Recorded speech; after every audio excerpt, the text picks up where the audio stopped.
Surrounded by empires, wars, and invasions for over 500 years, one tiny country has never been conquered. How did Switzerland pull off the impossible? Look at a map of Europe's history, and you'll see a continent soaked in conflict.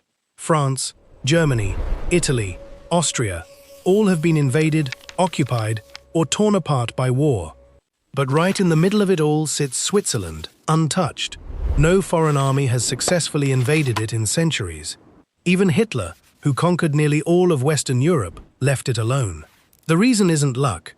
It's one of the most calculated survival strategies in modern history. Switzerland's story starts with geography. The country is covered in the Alps, massive mountain ranges that make large-scale invasion brutally difficult. Armies need supply lines, flat terrain, and speed. Switzerland offers none of that. Narrow valleys, steep cliffs, and unpredictable weather turn every invasion route into a potential trap. But geography alone doesn't explain everything. Plenty of mountainous regions have still been conquered.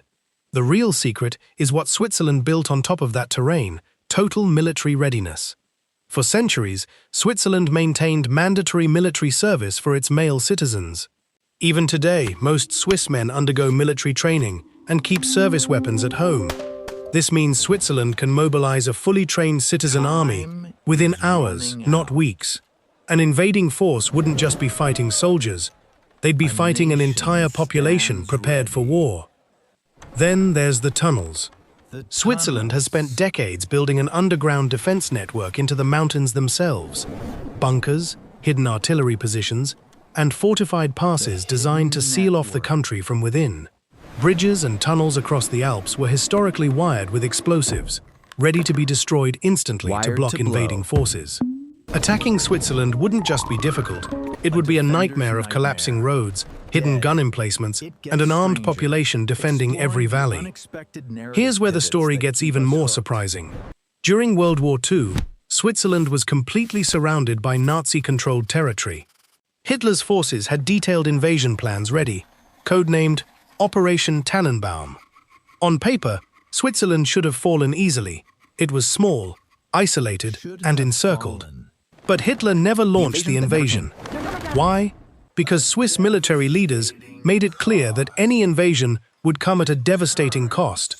The mountain fortress strategy, known as the Reduit, meant Swiss forces would retreat into heavily fortified alpine positions and fight an extended guerrilla-style resistance, destroying infrastructure as they went.